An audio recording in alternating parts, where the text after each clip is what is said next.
Yeah, I'm feeling good. I think we're all breathing a collective sigh of relief today because we didn't fire any nuclear weapons overnight, you know? That's good. The world's still spinning for now. Our long and less than necessary international nightmare has been postponed for at least 2 weeks. Last night, the all-hell ultimatum Trump typed out with his little Vienna sausage fingers was delayed after he claims he made a ceasefire agreement with Iran. Once again, he made a big threat and backed off like your dad threatening to pull the car over and turn it around. And that's why he's the winner of the first ever FIFA Peace Prize. He deserves it. Thankfully, we got a Taco Tuesday instead of a War Crimes Wednesday. Trump claimed that Iran agreed to open the effing Strait, although we've seen no evidence of that. And he has kindly decided not to end their civilization, so praise be to Allah. What a time to be alive. A man who has the nuclear codes written on his stomach in ketchup has the power to wipe a whole country off the map. And of course, the president has declared total and complete victory. He said we've met and exceeded all military objectives, even though the chief energy advisor for Gulf tonight, the American oil company, said there's only a trickle of oil going through the Strait of Hormuz. But you know what? At Trump's age, a trickle is pretty good. Last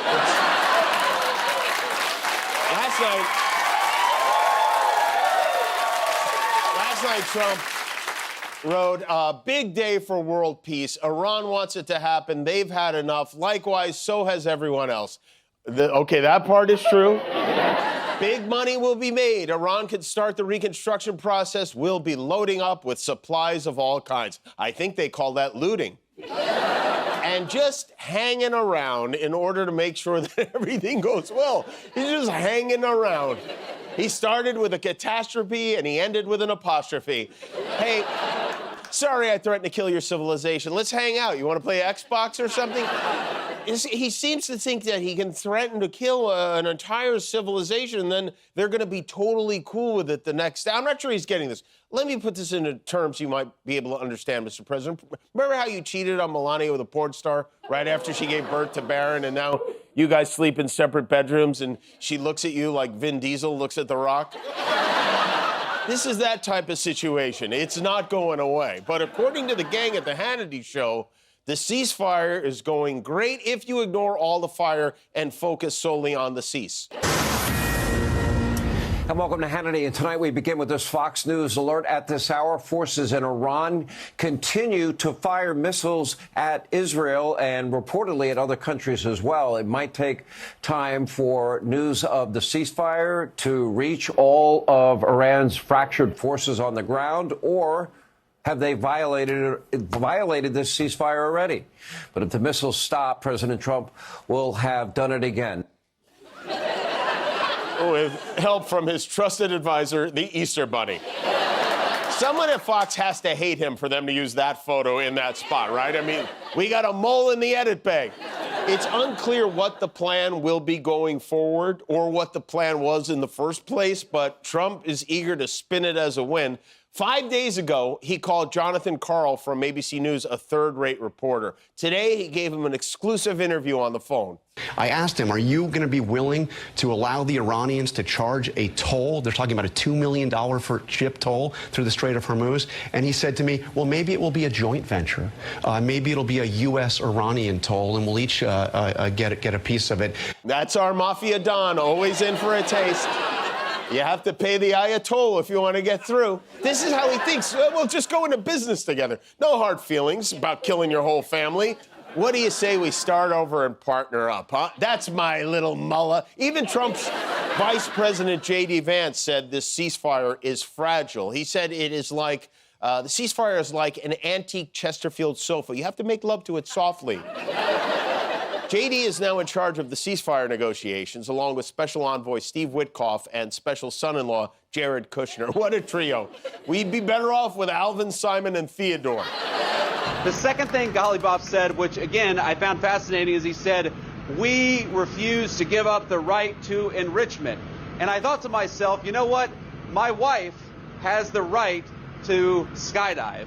But she doesn't jump out of an airplane because she and I have an agreement that she's not going to do that because I don't want my wife jumping out of an airplane. We don't really concern ourselves with what they claim they have the right to do. We concern ourselves with what they actually do. I think what he's trying to tell us is that Usha tried to jump out of Air Force Two. And I can't say I blame her. How is this? I mean, really.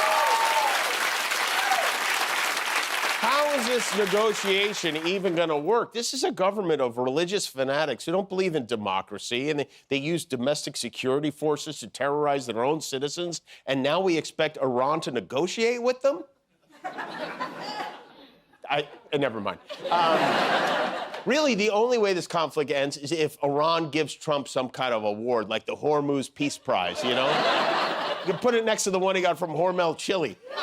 A lot of Trump's admirers in the media have been trying to assess where we stand after this forced negotiation, but no one laid it out more plainly and perhaps inadvertently than Lawrence Jones from Fox and Friends. He said that we want to dismantle all major nuclear facilities. That has not happened. The end of uranium enrichment on the soil, they're still enriching. The transfer of the enriched uranium stockpiles out of Iran, that hasn't happened. The acceptance of intrusive international inspections, they're still not willing to do that. And they have not suspended their ballistic missiles program. They're still firing them off. Lawrence, I think this is good news.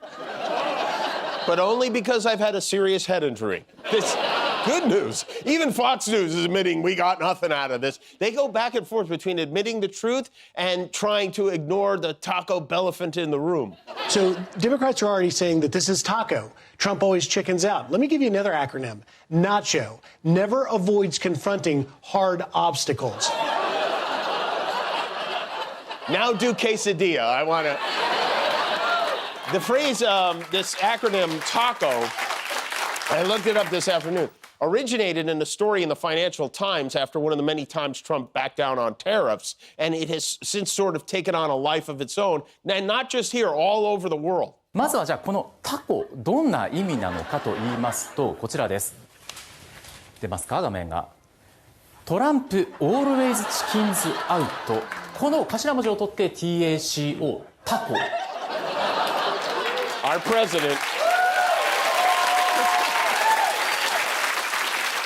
is such a laughing stock, the Japanese are learning to speak English and Spanish just to keep up with what's going on.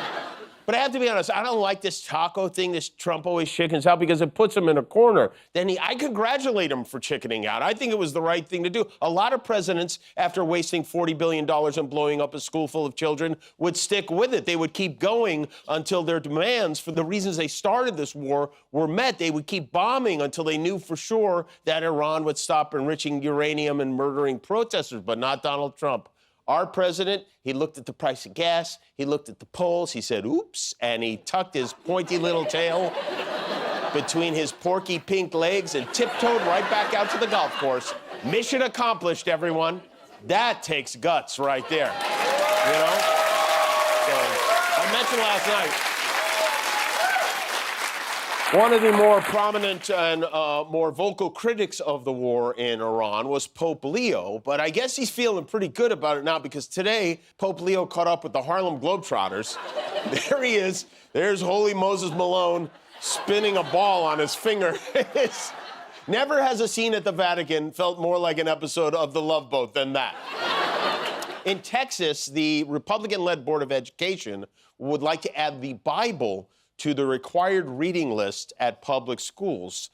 First, they have to redact that gay love thy neighbor stuff, but then they want to put it in the schools. And if these people had their way, there would be three things in every classroom: a Bible, a list of the 10 Commandments, and a painting of the president who broke them all. But we learned today,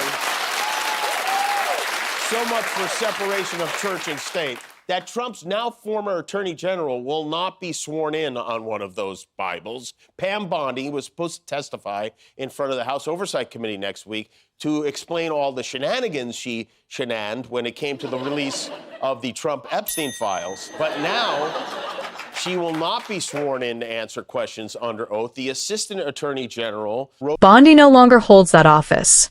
As a result, because Ms. Bondi no longer can testify in her official capacity, the department's position is that the subpoena no longer obligates her to appear on April 14th. So let me get this straight. They dragged Hillary Clinton, someone who never even met Jeffrey Epstein, in to testify under oath.